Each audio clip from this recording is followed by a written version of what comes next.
여러분, 지금 화면에 보이는 이 회사가 한때 세상을 지배했습니다. 1950년대의 미국을 상상해보세요. 전 세계 자동차 두 대 중 한 대는 바로 이 회사, 제너럴 모터스, GM의 로고를 달고 있었습니다. GM은 자동차 그 자체였고, 미국 자본주의의 정점이었으며, 지구상에서 가장 위대한 기업이었습니다. 하지만 지금은 어떻습니까? 이 자동차 공룡은 2009년 파산이라는 굴욕적인 선언을 했고, 수십 년간 쌓아올린 모든 것을 정부의 구제금융 덕분에 간신히 지탱하고 있습니다. 테슬라의 CEO 일론 머스크는 GM을 조롱하고 있고, 불과 20년 전만 해도 존재감이 미미했던 현대자동차에게 글로벌 시장 점유율을 위협받고 있습니다. 한국에 계신 분들에게는 쉐보레 철수설이라는 불안한 소식으로 더 익숙할 겁니다. 대체 세계 1위였던 GM에게 무슨 일이 벌어진 걸까요? 이 거대한 공룡은 왜 스스로 몰락의 길을 걸었으며, 그들의 실패로부터 우리가 배워야 할 비즈니스의 교훈은 무엇일까요? 오늘 그 비극적인 역사를 해부해 보겠습니다. GM이 세상의 왕이었던 시절부터 이야기해야 합니다. 1920년대 GM은 헨리 포드의 단조로운 모델 T에 질린 소비자들에게 다양성이라는 신세계를 열어주었습니다. 알프레드 슬론이라는 천재적인 CEO가 고안해낸 계층별 브랜드 전략. 쉽게 말해 돈 없는 서민은 쉐보레를 타고, 돈 좀 벌면 폰티악, 성공하면 올즈모빌이나 뷰익을 타다가 결국 최종 목표는 럭셔리의 정점인 캐딜락을 타게 만드는 시스템이었습니다. 소비자들은 자신의 사회적 지위에 맞는 차를 고를 수 있었고, GM은 수많은 브랜드 안에서 완벽한 독점 체제를 구축했습니다. 이 전략은 대성공이었고, GM은 포드를 완전히 꺾고 50년 동안 세계 최대의 자동차 회사로 군림했습니다. 하지만 문제는 바로 이 성공 그 자체였습니다. GM은 너무 커졌습니다. 너무 잘 나갔습니다. 이때부터 GM의 심장에 디트로이트 병이라는 치명적인 바이러스가 침투하기 시작했습니다. 어떤 바이러스였을까요? 한마디로 제품보다 내부 정치가 더 중요해지는 병입니다. GM은 수많은 부서, 수많은 브랜드, 수많은 공장으로 쪼개져 있었는데, 각 부서의 임원들은 회사의 전체적인 발전보다는 자신의 부서, 예산, 자신의 권력을 지키는 것에만 몰두했습니다. 새로운 아이디어는 수십 단계의 보고서를 거쳐야 했고, 혁신적인 결정은 임원들 간의 싸움 끝에 늘 가장 안전하고 밋밋한 쪽으로 결론났습니다. 만약 어떤 직원이 "우리 차 품질이 별로예요. 일본 차처럼 작고 튼튼한 차를 만들어야 합니다. 라고 건의하면 돌아오는 대답은 뻔했습니다. "야, 우리가 세계 1위야. 쟤네들 거 그냥 짝퉁일 뿐이야. 헛소리 하지 말고 지금 하던 거나 해." 경쟁자가 없다고 믿었기 때문에 GM은 소비자들의 목소리를 듣는 대신 내부 임원들의 목소리만 들었습니다. 그렇게 50년대를 풍미했던 혁신의 아이콘은 60년대를 지나면서 거대하고 느려터진 관료주의의 늪으로 변모했습니다. 1970년대 GM에게 첫 번째 치명적인 경고음이 울렸습니다. 바로 오일 쇼크였습니다. 휘발유 가격이 폭등하자 미국 소비자들은 크고 아름답고 기름 먹는 괴물 같은 미국 차 대신 작고 연비가 좋고 무엇보다 잔고장이 없는 일본 차를 찾기 시작했습니다. 도요타와 혼다가 디트로이트의 콧대를 꺾기 시작한 것이죠. 하지만 GM의 반응은 그야말로 역대급 실책이었습니다. GM 경영진은 이 현상을 일시적인 유행이나 서민층의 선택이라고 치부했습니다. 미국인은 원래 크고 웅장한 차를 좋아해. 기름값이 안정되면 다시 우리한테 돌아올 거야. 이 안일한 판단은 GM 몰락의 가장 결정적인 실수가 되었습니다. 일본 차의 공세에 맞서기 위해 내놓은 GM의 대응책은 처참했습니다. GM은 급하게 소형차를 개발했지만 이미 그 DNA는 품질 관리 부재로 오염되어 있었습니다. 대표적인 예가 1970년대 출시된 베가입니다. 베가는 알루미늄 엔진을 사용해 무게를 줄이려 했지만 개발 비용을 아끼려다가 품질 검증을 제대로 하지 않았습니다. 결과는 차를 몇 년 타면 엔진 블록이 녹슬고 부식되는 사태가 발생했습니다.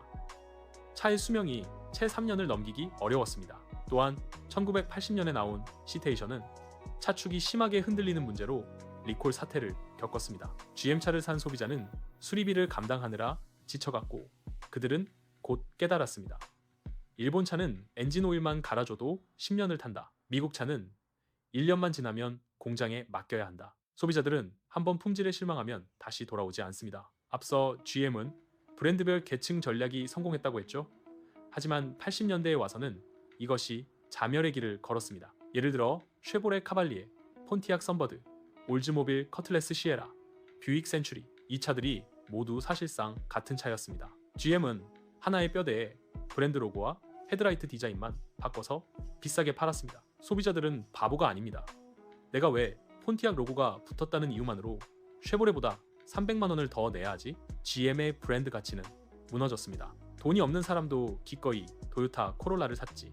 품질이 의심스러운 GM의 저가 모델을 사고 싶어 하지 않았습니다. GM은 돈을 벌기 위해 너무 많은 브랜드를 유지하려 했고 그 결과 돈도 잃고 품질도 잃었습니다. GM의 몰락을 이야기할 때 외부의 경쟁자만큼이나 중요한 것은 내부의 적, 즉 노동 구조와 레거시 비용입니다. GM은 전성기 시절 강력한 노동조합과의 협상 과정에서 근로자들에게 파격적인 복지와 연금 혜택을 제공했습니다. 그때는 GM이 평생 세계 1위일 것이라고 믿었으니까요.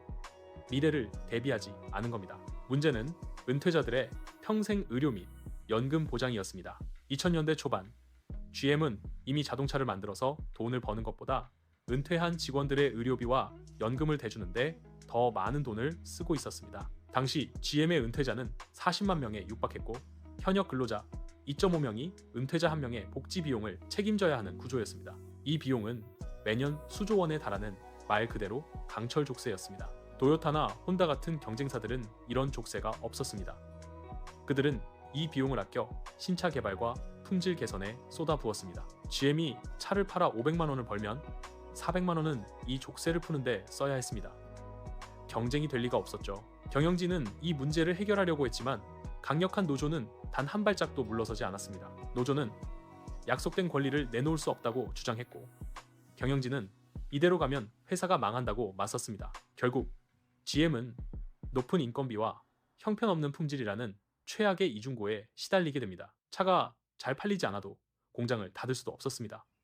노조와의 협약 때문에 인력을 쉽게 감축할 수 없었기 때문입니다. 공장은 돌아가는데 적자가 쌓이는 기형적인 구조.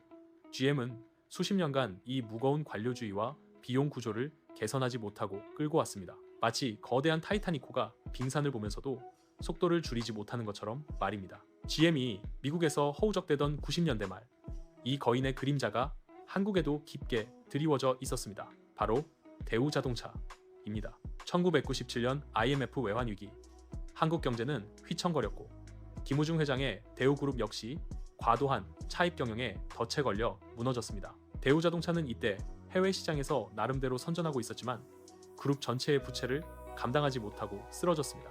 그리고 이때 구세주처럼 등장한 것이 바로 제너럴 모터스였습니다. 2002년 GM은 파산 직전에 대우자동차를 인수하여 GM대우를 출범시킵니다. 한국 GM은 GM의 글로벌 소형차 및 준중형차 기지 역할을 했습니다.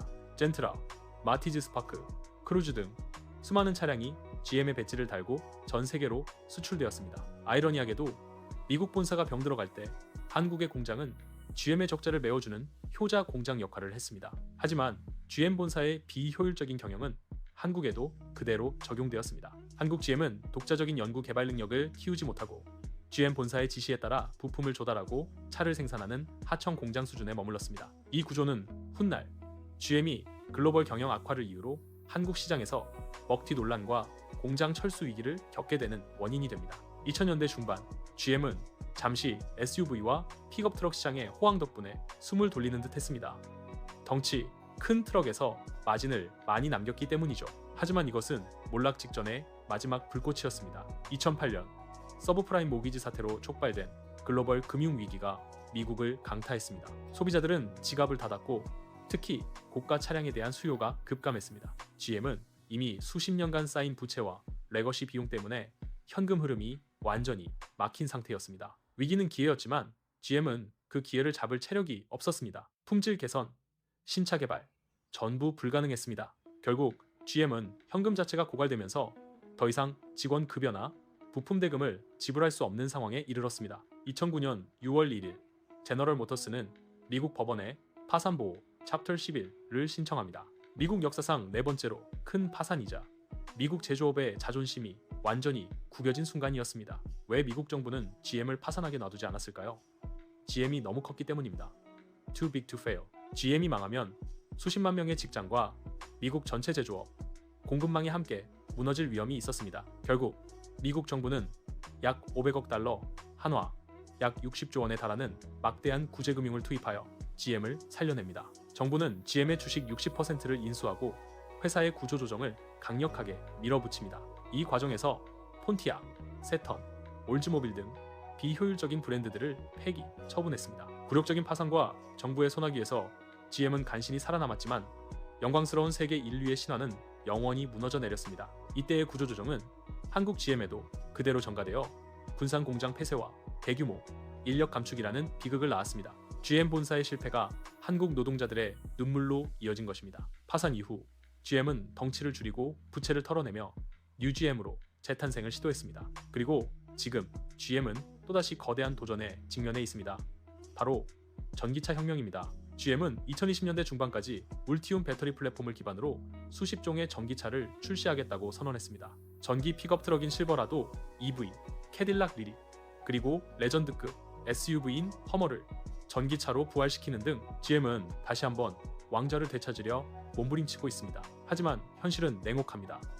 GM의 시가총액은 혁신적인 IT 기업으로 대접받는 테슬라의 10분의 1 수준에 불과합니다. 투자자들은 여전히 GM이 구시대적인 자동차 회사의 DNA를 완전히 털어내지 못했다고 의심합니다. GM의 문제는 하드웨어가 아닙니다. 그들은 여전히 거대한 생산 능력을 가지고 있습니다. 진짜 문제는 수십 년간 GM을 갉아먹었던 낡은 사고방식입니다. 소프트웨어 중심의 전기차 시대에 GM은 과연 과거의 관료주의와 내부 정치 싸움을 이겨내고 테슬라 그리고 무섭게 치고 올라오는 현대자동차 그룹과 경쟁할 수 있을까요? 특히 한국 GM에 대한 불안한 투자 약속과 잦은 철수설은 한국 시장에 대한 GM의 진정성을 의심하게 만듭니다. 제너럴 모터스의 몰락은 우리에게 중요한 교훈을 줍니다. 성공에 도취되어 소비자의 목소리를 외면하고 비효율적인 내부 구조를 방치하면 그 어떤 거대한 기업이라도 결국 시대의 변화에 휩쓸려 파산할 수 있다는 것입니다. GM은 지금 생존을 위해 싸우고 있습니다. 여러분은 GM이 과거의 영광을 되찾고 전기차 시대의 승자가 될 수 있을 거라고 보십니까? 여러분의 의견을 댓글로 남겨주시면 감사하겠습니다.